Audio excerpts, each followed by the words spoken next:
Bienvenue à tous dans ce webinaire consacré à la médiation active à l'emploi. On peut passer à la slide suivante. Donc, le déroulé de notre webinaire aujourd'hui, on va commencer par un petit quiz sur le recrutement en entreprise pour vous présenter ensuite la définition de la médiation active et en quoi ça peut impacter aux stratégies d'accompagnement des demandeurs d'emploi. Pour cela, aujourd'hui, on a comme intervenante Mélanie Lambré de la Fédération des acteurs de la solidarité Pays de la Loire. Et donc, Mélanie, ça va être à toi, je te laisse la parole. Oui, bonjour à toutes et tous. Merci Magdalena pour cette introduction. Donc moi, j'étais animatrice régionale en Pays de la Loire du programme Save Emploi, qui est un programme de formation-action destiné aux professionnels des structures d'insertion par l'activité économique, les SIAE. Et l'objectif de ce programme, c'est de permettre l'accès à l'emploi pour toutes et tous. Donc on s'adresse particulièrement aux personnes en situation de précarité. Et ce programme, il est basé sur la médiation active, donc c'est à ce titre qu'on intervient aujourd'hui. Ce programme, il est porté par la Fédération des acteurs de la solidarité et soutenu par le gouvernement. Et on travaille sur la médiation active parce que pour nous, c'est une manière de promouvoir un recrutement plus inclusif de la part des entreprises. Donc, il nous tient à cœur aussi de défendre cette méthode et de la transmettre au plus grand nombre. Donc oui, j'ai vu le chat avec les questions. Effectivement, pas de souci pour le diaporama. Magdalena vous enverra tous les éléments à l'issue du webinaire. Donc, comme indiqué, on va démarrer par quelques questions sur le marché du travail et l'entreprise. Une enquête a été réalisée en 2016 auprès de personnes salariées depuis moins d'1 an.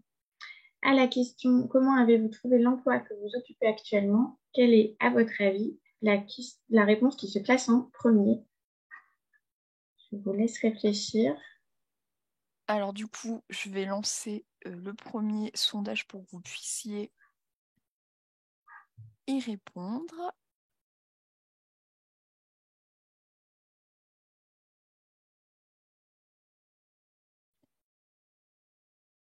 Et puis on laisse peut-être une petite minute, le temps que vous preniez connaissance des réponses et que vous puissiez y répondre, avant que je vous partage les résultats.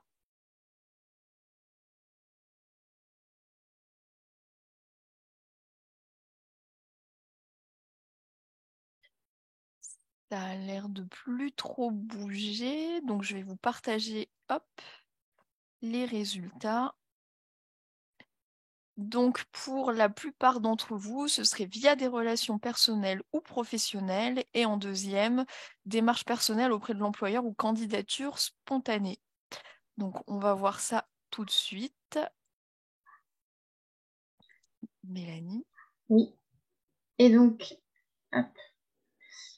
Effectivement, la première réponse, la réponse qui arrive en premier, c'est bien la démarche personnelle auprès de l'employeur ou candidature spontanée. Vous avez le graphique qui s'affiche. 66,5% des salariés interrogés il y a un emploi depuis moins d'1 an ont trouvé cet emploi via une démarche personnelle auprès de l'employeur, une candidature spontanée ou en mobilisant leurs relations personnelles et professionnelles. Donc, ce qu'il faut retenir de cette enquête de l'INSEE de 2016, mais c'est stable selon les années, il n'y a pas de différence majeure, c'est que les recrutements en France passent principalement par des canaux informels. Alors, on va passer à la deuxième question. Donc, je laisse Magdalena vous lancer le petit quiz et je vous le lis en même temps. Donc, une étude de 2015 a mis en lumière le lien entre la taille de l'entreprise et les recrutements qu'elle réalise. Selon vous, quelles sont les entreprises qui ont le plus recruté en France entre septembre et novembre 2015?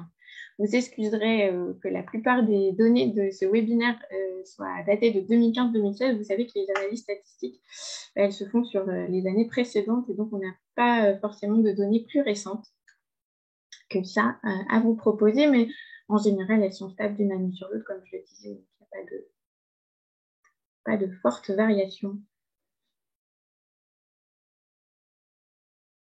Donc là encore, on va laisser une petite minute pour répondre.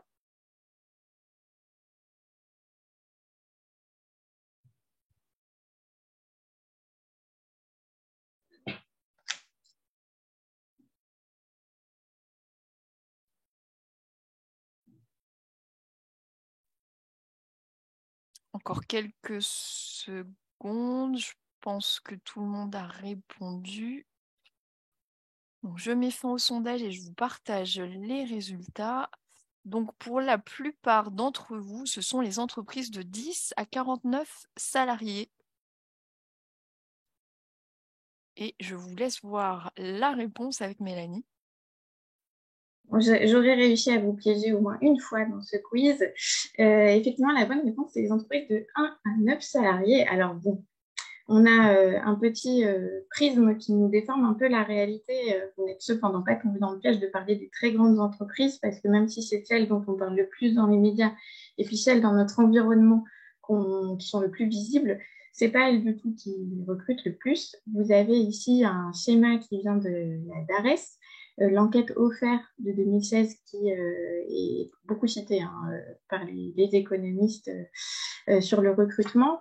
Vous voyez que 60% des établissements qui ont recruté entre septembre et novembre 2015 emploient 9 salariés ou moins, et que ce sont ces établissements qui ont réalisé le plus de recrutement sur cette période, à 33%, sachant que pour les entreprises de 10 à 49 salariés que vous aviez mis en tête, c'est 32%. Donc voilà, il y avait un petit piège.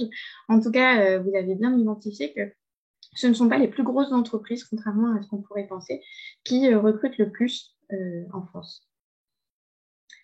Et une dernière question, donc quel pourcentage de PME qui ont voulu recruter dans les 12 derniers mois ont déclaré rencontrer des difficultés de recrutement en 2021? Alors c'est du déclaratif, ce sont des PME qui ont été interrogées, donc PME moins de 50 salariés. On voit que vous êtes bien habitués au sondage maintenant.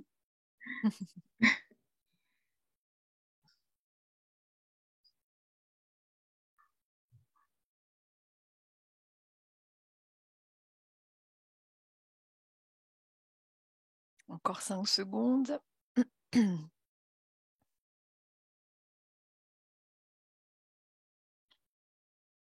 Alors, je mets fin au sondage et je vous partage les résultats. Et donc là, on voit que c'est plutôt partagé. Pour 80% d'entre eux, pardon, non, pour 57% d'entre vous, c'est 80% d'entreprises qui ont déclaré des difficultés de recrutement, suivi par 33% d'entre vous de 70%.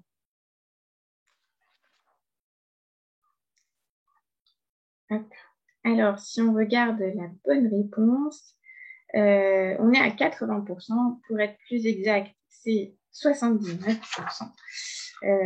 Si on est vraiment très, très précis. Attendez, je retrouve mes notes. Donc, c'est une étude qui a été menée par la BPI, la Banque publique d'investissement, auprès des PME françaises. Ce qu'il faut comprendre, c'est que cette étude, elle est basée sur du déclaratif. Donc, c'est aussi basé sur du ressenti de difficultés de recrutement, ce qui explique sans doute le pourcentage qui est quand même énorme de difficultés de recrutement exprimées pour des entreprises qui souhaitaient recruter dans les 12 derniers mois.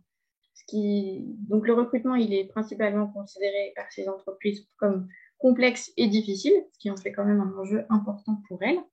Et si on va un peu plus loin donc, dans cette même enquête, quand on demande aux entreprises quelles ont été là où les barrières à l'embauche, une réponse là encore assez étonnante, puisque pour 70% des cas, la principale barrière à l'embauche, c'est que les dirigeants ont déclaré ne pas avoir eu de candidat à leur offre d'emploi. Donc c'est un chiffre un peu surprenant. Et après, vous voyez, la BPI a différencié deux catégories de freins qui ont été identifiés sur le recrutement par les entreprises. Ceux qui sont en rose, qui sont une inadéquation entre les attentes de l'entreprise et celles des candidats. Donc, on va parler de niveau de qualification, de manque d'expérience, de salaire, de manque d'adaptabilité de la part du candidat présumé par l'entreprise, et aussi des attentes spécifiques du candidat qui n'étaient pas adaptées au poste. Et vous voyez que l'ensemble de ces caractéristiques qui pèsent sur les candidats sont en haut des freins identifiés par l'entreprise, À l'inverse, peu de dirigeants estiment que les difficultés de recrutement sont liées aux caractéristiques de leur entreprise. Donc leur organisation, leur implantation géographique, leur notoriété sur le territoire, les perspectives de carrière qu'elles proposent et les avantages qu'elles peuvent amener. Donc c'est intéressant aussi de remarquer qu'on fait plutôt peser l'échec de ces recrutements sur le manque de candidats plutôt que sur l'organisation de l'entreprise. Et en tout cas, ce qu'on peut se dire, c'est que vraisemblablement, en tant qu'acteur du champ de l'emploi, c'est des choses sur lesquelles vous pouvez agir, à la fois tant sur l'absence de candidats que sur le fait de travailler sur les difficultés identifiées par les chefs d'entreprise. Alors, en synthèse de ces 3 petites questions, on n'ira pas plus loin sur ce quiz, mais merci d'y avoir participé. Il apparaît plusieurs choses. D'une part, c'est que les entreprises, elles utilisent principalement des canaux informels de recrutement, comme vous l'avez très bien identifié. Elles déclarent avoir des difficultés à recruter, puis sur un volume qui est assez important et qui est important, mais assez stable depuis quelques années. Alors là, cette année, avec la diminution du taux de chômage, il faudra regarder si ça peut encore augmenter, mais en tout cas, c'est un chiffre qui est élevé. On voit aussi qu'il y a un potentiel de recrutement chez les entreprises de moins de 50 salariés, parce que c'est elles qui recrutent le plus aujourd'hui dans notre pays. Mais aussi, on peut faire 2 hypothèses. C'est que les petites entreprises qui recrutent ont sans doute du mal à analyser leurs besoins réels, puisque en fait, quand on regarde les chiffres, on se rend compte que en fait, elles ont peu de candidats sur les offres qu'elles proposent. Donc, est-ce qu'elles créent des offres trop complexes? Est-ce qu'elles sont insuffisamment détaillées? En fait, on peut se poser pas mal de questions sur ces chiffres. Et ce qu'on sait aussi, c'est que les petites entreprises, donc les TPE, les PME, ont rarement de services RH ou de temps à consacrer au recrutement. Alors, je n'ai pas trouvé de données très précises là-dessus. En tout cas, principalement dans les petites entreprises, la dimension RH, elle va être portée par quelqu'un qui aura un temps dédié à ce sujet, mais qui va plutôt être sur l'aspect administratif et gestion de la paie, plus que la stratégie de recrutement et plus que la définition du besoin de l'entreprise. Donc ça, c'est des éléments qui sont vraiment intéressants à prendre en compte quand on veut travailler autour des questions de médiation active. Merci Mélanie pour cette synthèse du coup sur les idées reçues qu'on pourrait avoir sur le recrutement. Donc ça, c'est la fin de la première partie et donc on va pouvoir enchaîner sur ce qu'est la médiation active, sa définition. Oui, en fait, le fonctionnement du marché du travail en France fait que l'accompagnement qu'on propose aux demandeurs d'emploi est principalement tourné vers les personnes qui sont en situation de recherche d'emploi. C'est-à-dire qu'on va travailler principalement sur ce qu'on va appeler les freins ou les difficultés sociales des personnes. Alors, frein, c'est un terme sur lequel on revient souvent, qui n'est pas forcément adapté, et surtout qui n'est pas très valorisant. Mais en tout cas, on voit tous à peu près ce que ça signifie. Donc, en fait, tout ce qui va être action tournée vers le demandeur d'emploi, donc c'est travailler sur ses difficultés sociales, sur la montée en compétences, sur la constitution d'un CV, d'une lettre de motivation ou la maîtrise de la langue. Ça, c'est des éléments que l'ensemble des acteurs de l'emploi maîtrisent très bien et sur lesquels ils sont extrêmement à l'aise. Avec la médiation active, nous, ce qu'on cherche à faire, c'est de diversifier les stratégies d'accompagnement qui sont proposées afin d'inclure un autre acteur dans le recrutement et l'intégration en emploi, qui est l'entreprise. Donc, je n'accompagne plus seulement le demandeur d'emploi, mais je pense aussi que l'entreprise n'est pas une boîte noire sur laquelle je ne pourrais pas agir. Je pense qu'il y a des leviers sur lesquels on peut appuyer pour faciliter le recrutement. Et donc, ça nous permet d'aborder cette première définition de la médiation active. L'activité de médiation met la personne en situation sur un poste de travail pour favoriser un besoin du côté de l'entreprise et une proposition de travail du côté du salarié. Il s'agit de stratégie d'opportunité. Tout est bon pour provoquer une expérience, une rencontre entre une situation de travail et une personne. Ce qu'on vient chercher dans l'entreprise, c'est d'abord une immersion qui permette à la personne de montrer qu'elle peut concrètement tenir le poste en question. Et donc, le médiateur, il ne va pas chercher spécialement à améliorer la qualification personnelle du salarié. On va continuer à l'accompagner, mais on va plutôt chercher à peser sur les liens entre le salarié et l'employeur pour faire émerger un contrat le moment venu, en cours ou à la fin de l'immersion de la rencontre. Donc là, vous aurez remarqué, on parle de salarié et employeur, puisque cette définition, elle est issue du programme Save Emploi et que dans le programme Save Emploi, les personnes qu'on accompagne, elles sont salariées du secteur de l'insertion par l'activité économique, d'où le fait qu'on parle de salariés ici dans cette slide. Et donc, quand on applique la médiation active, on devient quelque part médiateur. Et notre rôle est de générer des mises en situation professionnelle ou des rencontres avec des employeurs du territoire, d'exploiter ce qu'elles vont révéler sur les besoins de l'entreprise et sur les objectifs du salarié, et donc de dépasser finalement la définition que l'entreprise elle-même peut faire de ses propres besoins, qui n'est pas toujours exacte, qui est souvent liée au fait qu'une personne précédente a occupé le poste recherché, et donc on va appliquer les mêmes caractéristiques à la nouvelle personne qu'on veut recruter. Ou alors on va recruter un peu dans l'urgence parce qu'on n'a pas de service RH, parce qu'il y a eu quelque chose qui s'est créé en incertitude dans l'accompagnement, et donc on va avoir un besoin urgent et on va chercher à, pour se rassurer, multiplier les critères d'expérience, de qualification sur le poste pour ne pas prendre trop de risques. Le problème de cette attitude des entreprises, c'est qu'en voulant sécuriser leur recrutement, elles ont tendance à empêcher les salariés de postuler, puisque les demandeurs d'emploi ou les salariés de l'IAE ne vont pas se reconnaître finalement dans l'offre d'emploi qui va paraître et vont assez vite se décourager face à des critères d'expérience ou de qualification professionnelle qu'ils n'ont pas. Alors même que peut-être on peut travailler sur ces sujets-là et on peut regarder comment l'entreprise aussi peut s'adapter au profil du demandeur d'emploi disponible sur son territoire. Et les objectifs emploi du salarié, c'est important aussi d'avoir ça en tête. On essaye aussi de motiver la personne à occuper un emploi en lui proposant des temps de rencontre avec l'entreprise pour lui montrer que le contrat de travail n'est pas si éloigné et qu'il est possible d'être en lien avec des entreprises assez rapidement. On y reviendra. Enfin, le rôle du médiateur, c'est aussi d'organiser une démarche de coopération et de favoriser des perspectives communes. Donc, en fait, on introduit un tiers finalement dans l'accompagnement, puisque en tant qu'acteur qui travaille sur la médiation active, on a pour objectif de coopérer avec l'entreprise et avec le demandeur d'emploi afin de favoriser l'accès à l'emploi.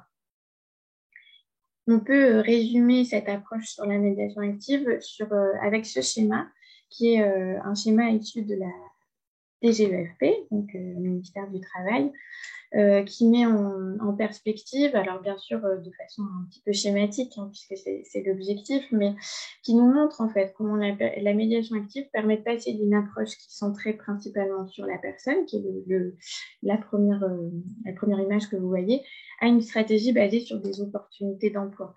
Donc, on peut dire que sur un modèle linéaire classique qu'on va retrouver chez la plupart des acteurs qui accompagnent vers l'emploi, on va d'abord proposer une phase d'accompagnement social où on travaille à lever les freins qui sont traditionnellement la mobilité, la garde d'enfants, toutes ces choses qui peuvent effectivement être une difficulté pour la personne quand elle cherche à être recrutée. Et puis, une fois que ces difficultés seront travaillées en interne de la structure, on va mettre en relation avec des entreprises et des employeurs du territoire.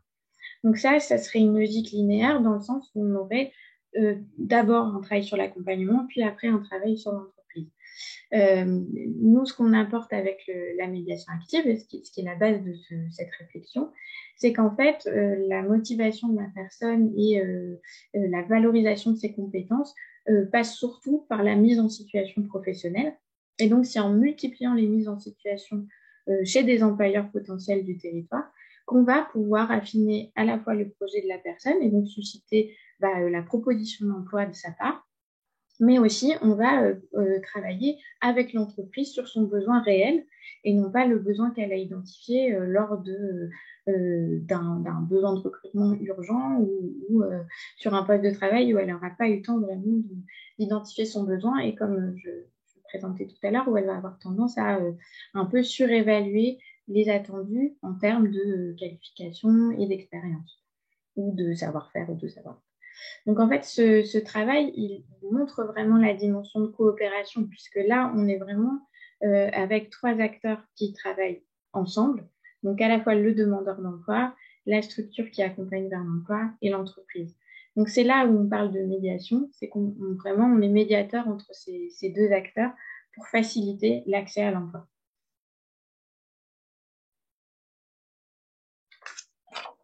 Alors, on va passer à une petite vidéo, je crois que Magdalena va pouvoir nous la diffuser, qui est une vidéo de synthèse de ce que je viens de dire, qui est proposée dans le cadre du programme Seul Emploi, mais vous verrez, l'intervenant, c'est Laurent Duclos, qui travaille à la DGFP, qui est chef de projet et qui a créé le concept d'employeurabilité. Et donc, on va en apprendre plus sur sa définition. Alors, cette vidéo, elle est un petit peu longue, elle dure 6 minutes, mais vous verrez, elle présente vraiment de manière très synthétique la notion de médiation active. Et j'en profite aussi pour vous dire, n'hésitez pas à utiliser le chat pour poser vos questions. Je les relayerai ensuite à Mélanie. Voilà, et je lance donc la petite vidéo.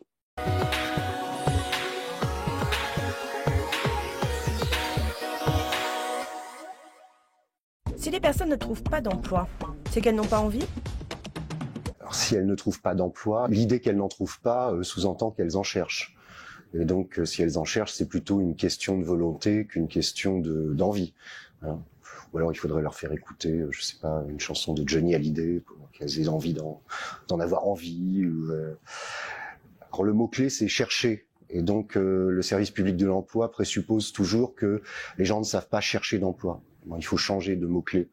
Le problème, c'est qu'elles n'ont pas d'opportunités. Et donc, il faut plutôt leur offrir des opportunités. Et c'est ça, je crois, le travail qui nous attend maintenant.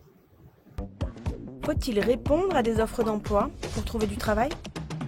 Alors oui, on peut toujours répondre à des offres d'emploi pour trouver du travail, mais majoritairement sur le marché du travail en France, ça n'est pas comme ça qu'on trouve du travail.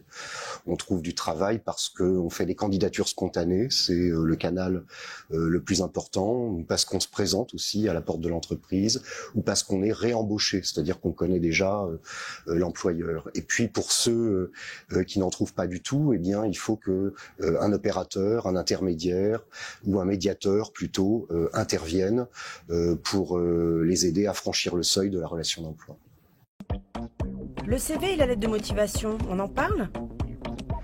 Quelle est vraiment l'efficacité de ces outils ? Alors le CV et la lettre de motivation, c'est parfait si vous sortez d'une grande école, parce que en fait vous n'en avez pas besoin, c'est-à-dire que vous serez porté par votre propre corporation et c'est de cette façon-là que vous trouverez un emploi.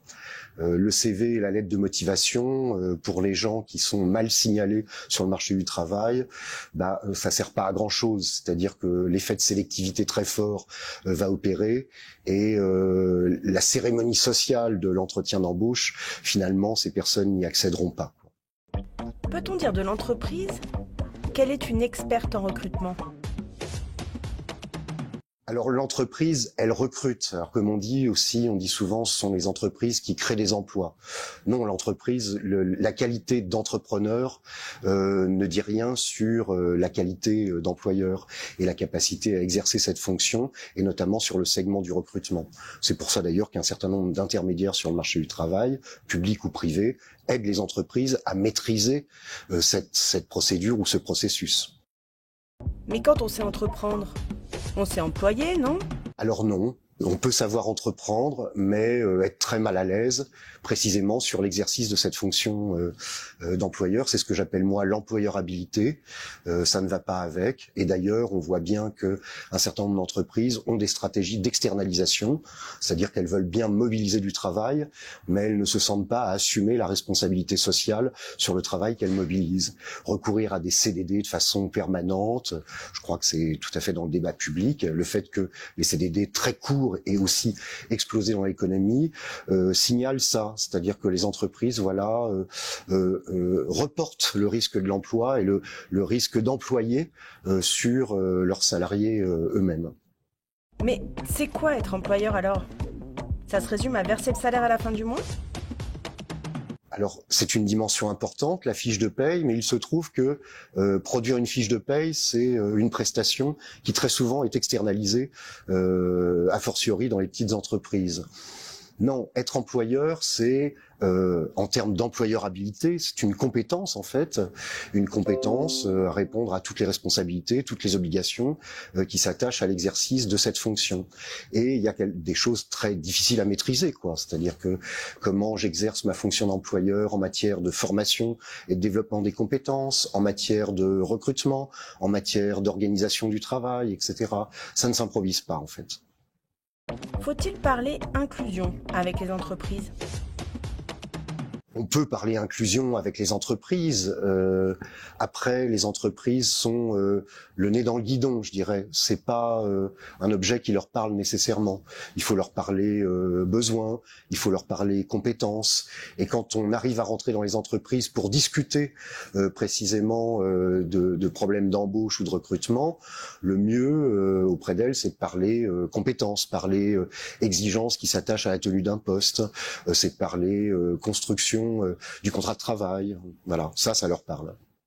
C'est quoi au juste une agence de valorisation ? Alors, une agence de valorisation, et on parle bien d'agences qui interviennent, qui sont des intermédiaires ou des médiateurs sur le marché du travail, eh bien, ce sont des agences qui arrivent à montrer la valeur du travail à des entreprises du territoire et à valoriser les profils des gens qu'elles accompagnent et dont elles ont la charge.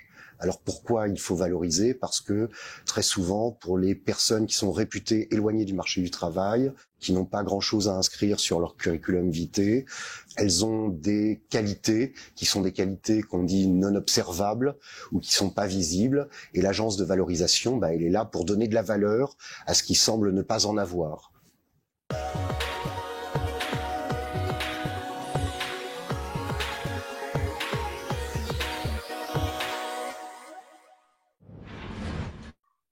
Le voir maintenant.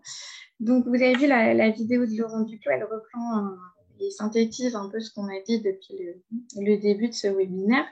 Et maintenant, je vous propose de passer aux conséquences que ces différents constats, que ces différentes observations du marché du travail peuvent nous permettre de poser pour savoir quels sont les impacts que les stratégies de mobilisation active peuvent avoir sur l'accompagnement qu'on peut proposer aux demandeurs et demandeuses d'emploi.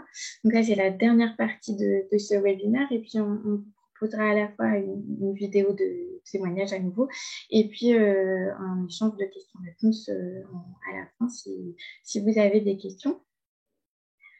Donc, en termes d'impact, ce qui nous semble important quand on met en place des stratégies de médiation active, c'est de proposer rapidement à la personne qu'on accompagne de se mettre en lien avec l'entreprise, car c'est un levier de motivation qui est puissant en termes de recherche d'emploi et qui va permettre d'affiner la question du projet professionnel. C'est vrai que c'est quelque chose qu'on entend beaucoup aujourd'hui, c'est la difficulté des personnes à construire un projet professionnel. Alors après, on peut aussi se poser la question à soi, est-ce qu'on a vraiment un projet professionnel? Est-ce que ce terme n'est pas un petit peu écrasant et un peu pompeux quand on essaye de trouver un emploi? C'est vrai que c'est pas toujours facile de se projeter. Et puis, les personnes que vous accompagnez, elles ont souvent eu beaucoup d'interlocuteurs, donc elles ont eu plusieurs fois l'occasion d'en construire avec plus ou moins de réussite.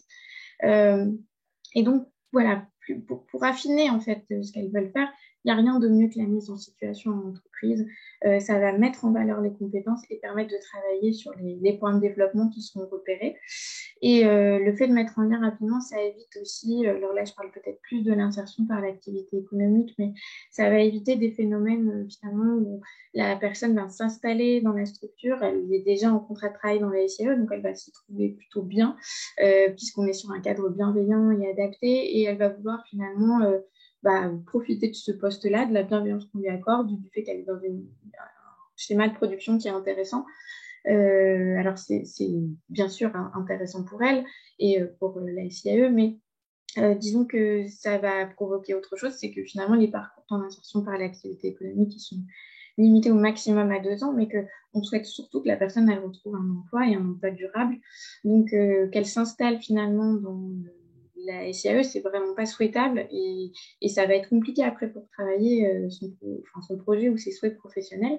Donc, la mettre rapidement en relation avec des entreprises des territoires qui recrutent, c'est vraiment un levier intéressant pour créer cette dynamique et après pouvoir l'exploiter. Vous voyez, on revient sur le schéma itératif qu'on voyait tout à l'heure. Deuxième chose qu'on peut mettre en place, c'est multiplier les opportunités de rencontre entre la personne en recherche d'emploi et l'entreprise. Donc ça, c'est vraiment la clé de la médiation active, c'est la rencontre. Pourquoi? Parce que c'est par la rencontre qu'on va dépasser les préjugés que les entreprises vont avoir sur les demandeurs d'emploi et notamment les demandeurs d'emploi de longue durée. Mais c'est aussi par ça qu'on va permettre aux demandeurs d'emploi de dépasser ce phénomène d'autocensure quand ils voient une offre d'emploi et qu'ils estiment qu'ils ne sont pas en capacité de la remplir. Puisqu'en créant la rencontre, on va créer le lien et on va montrer que finalement, par rapport aux représentations qu'on peut avoir de l'emploi occupé, on n'est pas forcément sur exactement les mêmes choses en réalité. Donc, les opportunités de rencontre, vous les connaissez déjà, hein, ce n'est pas des choses qui sont nouvelles, mais c'est la multiplication des enquêtes métiers, la réalisation de visites d'entreprise pour comprendre quelles sont les conditions de travail réelles au sein de cette entreprise, la réalisation de PMSNP pour se tester en situation de travail, voir un peu quel est l'environnement professionnel dans lequel on va évoluer. Et aussi pour certaines structures qui peuvent le faire, comme les SIAE, ça peut être d'organiser des portes ouvertes ou des job cafés, c'est-à-dire des événements où justement on va se rencontrer sur un temps de convivialité, puisque c'est au cours de ces échanges que va se créer le lien et puis qu'on va être plus à l'aise que dans une modalité de recrutement classique. Hein. Laurent Duclos le disait, le CV, la lettre de motivation pour des personnes en situation de précarité, qui sont en recherche d'emploi parfois depuis longtemps, c'est des outils qui sont vraiment pas valorisants pour elles parce que ça va mettre en lumière un défaut d'expérience, un défaut de qualification, des trous dans le CV ou des périodes vraiment longues d'inactivité. Donc, comment on dépasse cet écueil du CV de la lettre de motivation? La rencontre conviviale, l'échange, le fait de parler, d'échanger avec le recruteur, mais sur des postes de travail, sur des missions concrètes, plutôt que de parler de soi en tant que personne et de son parcours. C'est vraiment ça des clés très efficaces pour travailler et c'est des clés qu'on utilise beaucoup en médiation active. Ça, c'était le deuxième levier. Une troisième possibilité, c'est... Alors, bien sûr, il faudrait tout faire dans l'idéal, mais là, dans un webinaire, on nous donne déjà des premières pistes. J'accompagne l'entreprise à définir son besoin réel. On vous l'a dit, les petites entreprises n'ont pas toujours de service RH, elles ont pour autant des besoins de recrutement, elles les anticipent assez peu. C'est pas leur métier, comme le disait Laurent Duclos, d'être RH. En fait, les entreprises, elles ont un objectif de production où elles ont un service à rendre, elles sont constituées autour de ça. Mais la question du recrutement, c'est encore autre chose qu'elles ne maîtrisent pas forcément. Donc, en tant qu'acteur de l'emploi, on peut vraiment les questionner sur leurs besoins et en ça, la posture du naïf ou la posture où on va s'intéresser à l'entreprise, à ses besoins, à ses choix d'organisation, c'est vraiment aidant parce qu'en fait, on va accompagner l'entreprise à sortir de l'urgence de son recrutement pour vraiment questionner son organisation et son besoin. Et ça, c'est un échange qui est intéressant et qui est souvent un peu redouté par les accompagnateurs de l'emploi parce que on se dit, mais finalement, quelle légitimité j'ai à proposer, à questionner l'entreprise. Mais en fait, on est un peu tous comme ça, on est plutôt flattés quand on s'intéresse à nous. Et donc, en fait, ça va amener plutôt des retours positifs de l'entreprise qui va prendre le temps de se poser et puis réfléchir à son organisation et à la structuration de ces postes. Donc, je pense que cette posture de questionnement, la posture du naïf, elle est vraiment utile à mobiliser dans le cadre de la médiation active. Encore un élément supplémentaire, c'est que je vais m'assurer en tant que médiateur que la relation entre la personne en recherche d'emploi et l'entreprise soit bien préparée. C'est-à-dire que mon objectif, c'est que cette mise en relation, elle soit une réussite. Donc, qu'est-ce que je vais pouvoir faire à la fois du côté de l'entreprise et du côté du chercheur d'emploi pour m'assurer que les conditions de réussite sont réunies? C'est assez simple. Du côté de la personne, on va s'assurer qu'elle va bien pouvoir être présente à la date et au lieu prévu de l'embauche, que pour se rendre sur le lieu de l'embauche, elle va pouvoir y arriver. On va peut-être même l'accompagner une première fois à prendre les transports en commun pour qu'elle se rende compte de la durée que ça va demander, à l'horaire prévu, à quelle heure il faut qu'elle prenne le bus, voilà. Ce genre de choses. Bien sûr, en territoire rural, ça peut être Aussi, justement, de travailler avec l'entreprise sur est-ce qu'il y a un plan de mobilité en interne, est-ce qu'il y a du covoiturage possible, est-ce qu'il y a des salariés qui viennent de tel territoire, comment ils font pour s'organiser, pour venir dans l'entreprise. Tout ça, c'est encore là du questionnement en fait, auprès d'elle.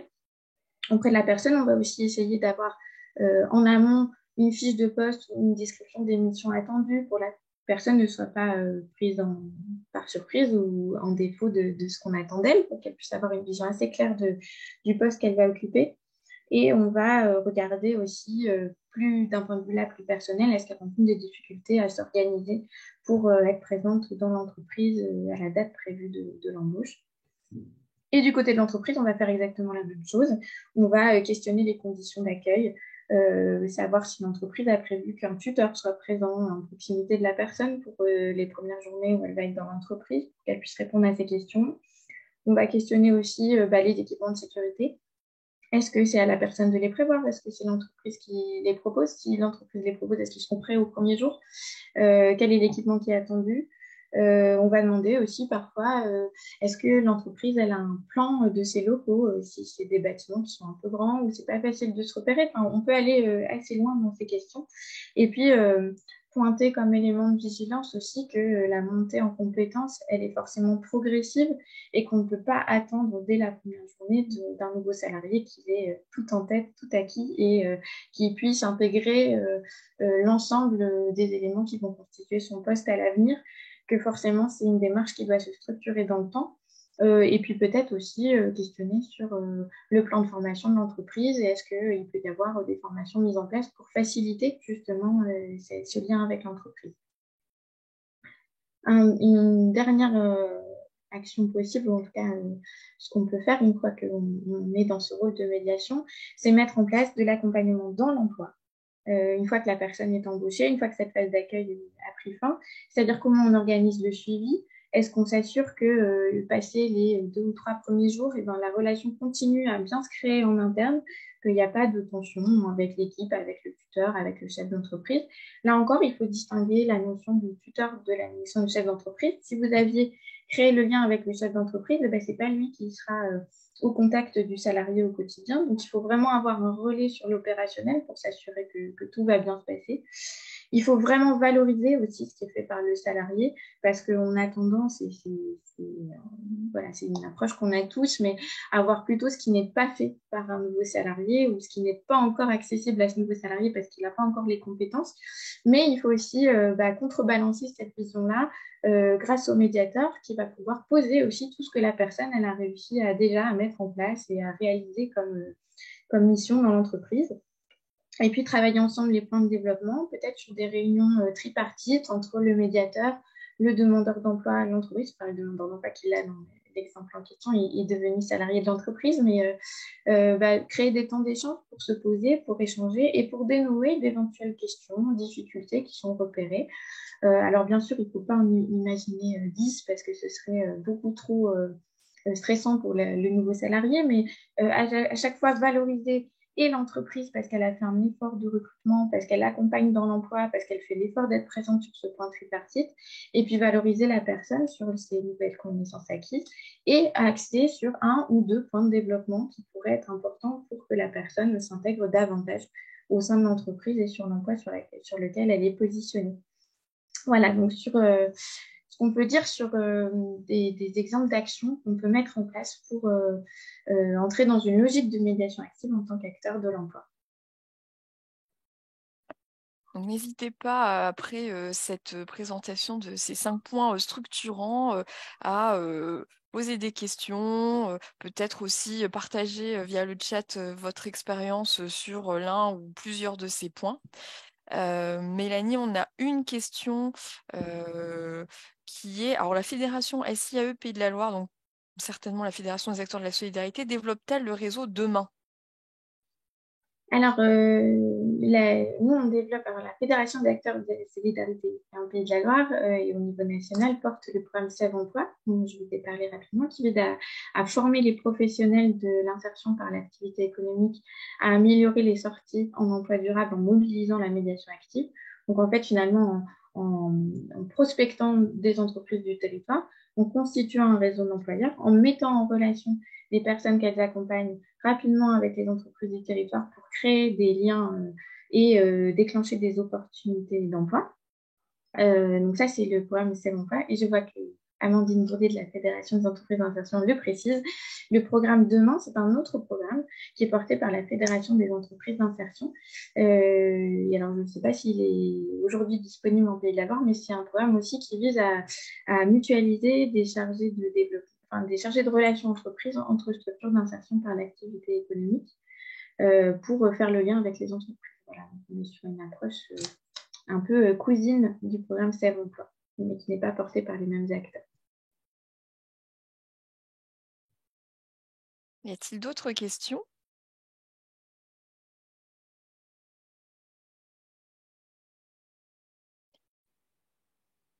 Est-ce qu'on diffuse le témoignage peut-être de Passerelle? Oui, alors pendant que Magdalena prépare la vidéo, petite introduction. Donc, Passerelle, alors qui s'appelle désormais Vista, qui est une association vendéenne, a développé la médiation active sur son pôle emploi et formation en interne, après avoir été formée à la démarche Sève Emploi en 2019. Là, vous allez avoir un témoignage d'une chargée de mission emploi qui accompagne, donc qui n'est pas sur le secteur de l'insertion par l'activité économique, mais qui accompagnait des personnes des réfugiés, c'est-à-dire bénéficiaires d'une protection internationale, qui étaient accompagnés par ce service. Les employeurs, c'est leur crainte. Leur crainte, c'est la difficulté de compréhension du français, donc des risques au niveau de la sécurité, de ne pas comprendre les consignes de sécurité, mais aussi les consignes de travail. Et puis la compétence, est-ce qu'elle est transférable? Est-ce que ce qu'ils ont appris dans un autre pays est transférable en France? Donc ça, c'est déjà la première crainte de l'employeur. À partir du moment où on a pu identifier les craintes, on va les rassurer. Tout simplement en leur disant que nous, notre service est là pour accompagner donc les personnes, mais aussi l'employeur dans l'intégration dans l'équipe, mais aussi pour s'assurer de la bonne compréhension de la prise de poste, des consignes de sécurité. On va nous travailler, donc on va proposer à l'employeur de pouvoir prendre la personne en stage pour pouvoir valider toutes ses compétences et puis s'assurer que les choses vont pouvoir se faire ensemble. À partir du moment où la personne entre en stage, on va la suivre de très près, aussi bien elle, mais aussi l'employeur, le tuteur ou la personne qui va être présente avec elle, pour s'assurer que ça fonctionne, qu'il n'y ait pas de difficulté, qu'il n'y ait pas soit l'un ou soit l'autre qui arrête en cours de route. Donc on va être le plus présente possible, on va identifier les difficultés, mais aussi les réussites. Et à la fin du stage, on va faire le bilan avec l'employeur et la personne et puis voir comment on peut travailler.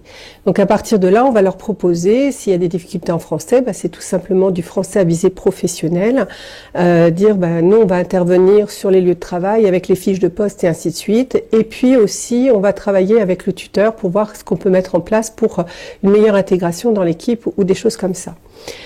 À partir de là, la personne en général, elle a souvent un emploi derrière et ça a été le cas par exemple avec l'entreprise Rideau avec qui nous avons travaillé, il y a un peu plus d'un an maintenant, nous avons fait une visite d'entreprise auprès de cette entreprise puisque nous avions quelques personnes qui rentraient en formation de menuiserie. Nous avons proposé à l'entreprise de prendre ces personnes en stage. Ils ont tout de suite accepté. Ils en ont pris 3 en stage, qui sont toujours en poste aujourd'hui. Et qui, donc à la fin de ce stage, on a fait comme je l'expliquais précédemment, on a fait le point. Et donc il y a eu besoin d'intervention de la part de Carole Doré, qui est intervenue donc sur les lieux de l'entreprise pour travailler un petit peu le français avec une personne, parce qu'il y avait des termes techniques qu'elle avait du mal à assimiler, mais aussi on a fait des points très réguliers, savoir d'abord leurs besoins, savoir comment évoluer les personnes dans l'entreprise, savoir si elles changeaient de poste, savoir comment elles s'adaptaient. Donc il y a vraiment une prise en compte à peu près tous les 6 mois, ou des fois plus rapprochée, suivant les besoins en fait et suivant les personnes en poste. Et aujourd'hui, il faut savoir que dans cette entreprise, avec ce travail qui a été fait, aujourd'hui 7 personnes travaillent dans cette entreprise que nous accompagnons. Poser d'autres questions, ce sera avec plaisir pour vous répondre.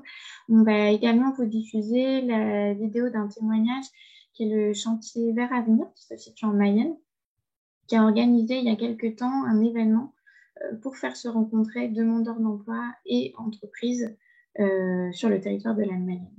Voilà, je vous laisse l'écouter.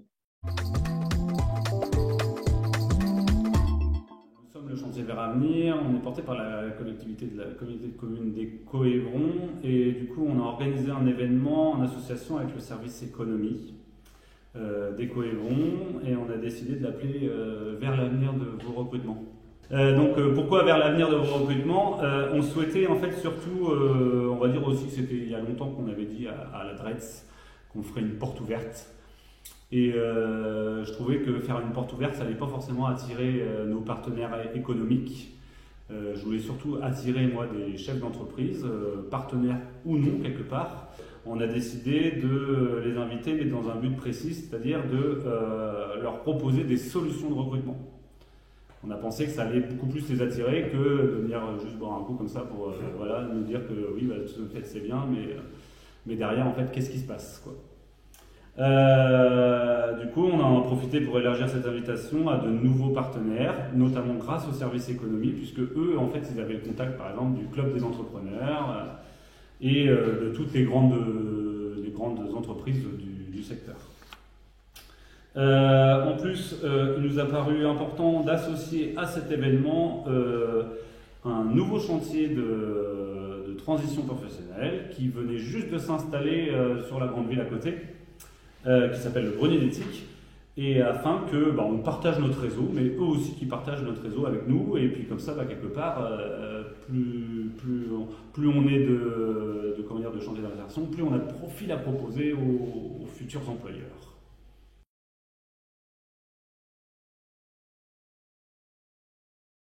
Alors, dans un premier temps, donc Vers Avenir et le Grenier d'éthique. Donc Vers Avenir a plus un support activité espace vert, et le Grenier d'éthique c'est une recyclerie. Mais en fait, on a survolé un peu, on a présenté nos structures et on a survolé un peu nos supports d'activité parce qu'après on leur a vite fait comprendre qu'en fait nos missions principales c'était pas celle-là, c'est que nos missions principales c'était d'accompagner vers l'emploi durable les agents. Donc du coup on a présenté l'accompagnement socio-professionnel qu'on fait avec eux, on a présenté aussi les profils des demandeurs d'emploi que l'on avait à disposition et aussi les solutions, je dirais, de partenariat pour favoriser de futurs recrutements. Dans un second temps, un chef d'entreprise a témoigné en fait devant les autres, ce qui est très bien, hein, toujours parler de pair à pair. Donc là c'était un maraîcher en fait, hein, le potager de Gaël, autant lui faire un peu de pub, qui a témoigné de son expérience de recrutement via le chantier Vers Avenir. Voilà. Ensuite, le troisième temps de cet événement a été un temps d'échange avec un coup à boire et des gâteaux, ça ne faut pas l'oublier, entre les acteurs de l'emploi du territoire et les chefs d'entreprise présents. Donc à savoir que les acteurs de l'emploi du territoire, donc il y avait Cap Emploi, Mission Locale, Pôle Emploi Entreprise, forcément qui étaient là, et aussi Envergure, qui est le sous-traitant de l'antenne solidarité du territoire. Et donc du coup, eux aussi ont des dispositifs pour mettre en place des solutions de recrutement. Donc cet événement, il a réuni une trentaine de personnes.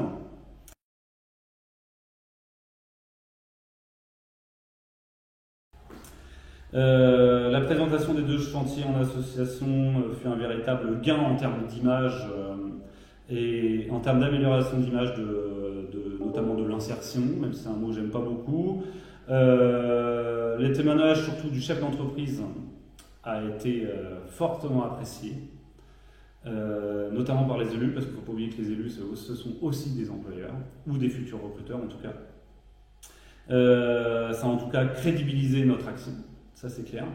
Les échanges ils ont été intéressants. Alors les échanges ensuite entre acteurs de l'emploi du territoire et les chefs d'entreprise ont été intéressants, puisque je sais que certains chefs d'entreprise ont découvert certains dispositifs qui leur permettaient en fait d'avoir des aides tout simplement financières pour pouvoir recruter des personnes on va dire un peu plus fragiles, en tout cas plus éloignées de l'emploi.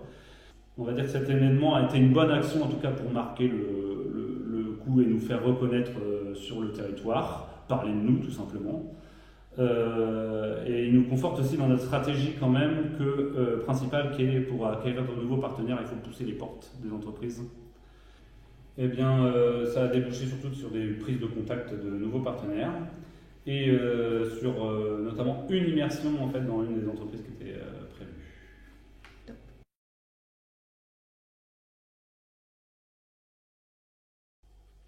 Alors les chouquettes, ça a bien marché.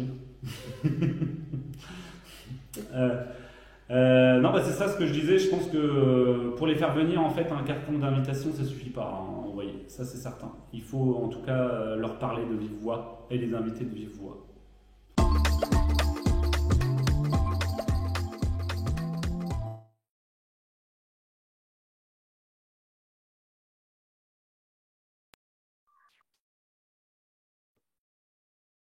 Alors, des réactions ou des questions avant qu'on prenne donc du coup il y avait Valérie qui demandait en tant que CIP, nous pouvons être formés à cette méthode. Alors, si on parle si vous êtes une structure d'insertion par l'activité économique, effectivement, vous pouvez postuler au programme Chef Emploi, qui propose une formation action de 10 journées aux structures d'insertion sur candidature, en fait. Et donc, il y a de nouvelles promotions tous les ans. Donc, il ne faut pas hésiter à contacter la Fédération des acteurs de la solidarité qui porte ce programme en Pays de la Loire, puisque nous avons des recrutements réguliers. Pour aller plus loin, mais sur un format inter, je vais laisser Magdalena présenter la formation qui aura lieu bientôt avec le Carreforet. Effectivement, pour l'ensemble de nos structures cibles. Donc, il y a eu une question entre-temps, je vous montre, on la prendra avant de clôturer. Je vais partager mon écran. On a une session de prévue sur 2 jours, les 15 et 16 juin, à Angers. Et donc, je vais vous montrer comment vous inscrire. Donc, vous verrez, la session est affichée complète. Donc là, c'est sur notre site Pro Choisir mon métier sur la page de la professionnalisation. Et donc, si je fais défiler au 15 et 16 juin, enfin bon, vous avez réussi à vous inscrire à ce webinaire, donc je pense que vous connaissez. Voilà, vous avez donc la formation s'initier à la médiation active pour l'emploi sur 2 jours. Donc, qui n'est pas la formation complète dont parlait Mélanie, mais qui est déjà une entrée en matière un peu plus approfondie sur ce qu'est la médiation active à l'emploi. Voilà, donc n'hésitez pas à vous inscrire en liste d'attente. Généralement, il y a des désistements, donc c'est possible qu'on vous recontacte pour vous dire que vous êtes bien inscrit. Alors, on a 2 autres questions. Comment inciter les entreprises à bouger leurs lignes? Alors, si j'avais une baguette magique, ça se saurait. Je ne serais pas là devant vous aujourd'hui, d'ailleurs. Non, en fait, nous, à travers des expériences de nombreuses structures qui ont été formées maintenant aux démarches de médiation active, il nous apparaît vraiment que arrêter de passer par les CV, lettres de motivation et les techniques de recrutement telles qu'on les connaît aujourd'hui, c'est vraiment ce qui peut marcher le mieux parce qu'en fait, les méthodes de recrutement classiques, elles sont en défaveur des publics qu'on accompagne. Vraiment, on les met en difficulté avec elles et c'est pas ce qui marche le mieux. Donc, pour les inciter à bouger, en fait, c'est 2 choses qu'on a déjà citées dans ce webinaire. Hein. C'est principalement faire se rencontrer les personnes sur des formats informels de convivialité, hein, comme on le disait dans la précédente vidéo, avec un petit buffet, des chouquettes, pour que les personnes se rencontrent et dépassent les préjugés qu'elles ont. On a parlé un petit peu des préjugés que les entreprises pouvaient avoir sur les demandeurs d'emploi, mais l'inverse est vrai aussi. On a pas mal de demandeurs d'emploi qui ont parfois des représentations fausses sur certains métiers. Donc, le fait de se rencontrer autour d'un temps convivial où le recrutement est un enjeu, mais où il n'y a pas la relation frontale employeur-demandeur d'emploi, c'est intéressant, ça permet de créer autre chose. Et ça permet de faire bouger ces fameuses lignes de recrutement. Et puis la mise en situation de travail, mais ça, je suis sûre que vous l'utilisez déjà beaucoup. En fait, c'est montrer que même si la personne n'a pas toutes les compétences attendues, même si elle n'a pas l'expérience qui était demandée par l'entreprise, bah, au réel, lors d'une PMSMP, elle est en capacité d'occuper le poste. Alors peut-être avec des ajustements, peut-être avec l'accompagnement de la personne qui la suit, que ce soit le CIP, l'encadrant technique. Oui, mais si elle montre qu'elle est en capacité d'occuper le poste, qu'il ne lui manque pas grand-chose pour pouvoir l'occuper, on va dépasser un petit peu aussi ces préjugés de l'entreprise. Donc, on va pouvoir travailler avec elle sur le recrutement. Voilà, alors c'est deux possibilités. Et bien sûr, après, toutes les entreprises sont différentes. Donc, voilà, il faut tester, il faut se lancer, et il faut aller dans l'action pour essayer des choses. Et peut-être sur la deuxième question, le lien entre Sèvres Emploi et la méthode IED. Alors, en fait, Sèvres Emploi et la méthode IED, alors c'est plutôt deux programmes, en fait, si vous voulez. Sèvres Emploi, ça s'adresse aux SIAE en France qui ont envie de se former à la médiation active. Et la méthode IED, en fait, c'est basé aussi sur la médiation active, mais ça ne s'adresse pas spécifiquement à l'insertion par l'activité économique. Donc, c'est un autre type de démarche, mais aussi basé sur les méthodes de médiation active. Donc, effectivement, il y a beaucoup de similitudes entre les deux approches. Bien, s'il n'y a pas d'autres questions, on va pouvoir clôturer ce webinaire. Donc, le webinaire a été enregistré et sera disponible en replay sur notre page support et ressources sur le site ProCMM, Pro Choisir Mon Métier. Voilà, on vous remercie. Merci Mélanie à vous pour cette présentation.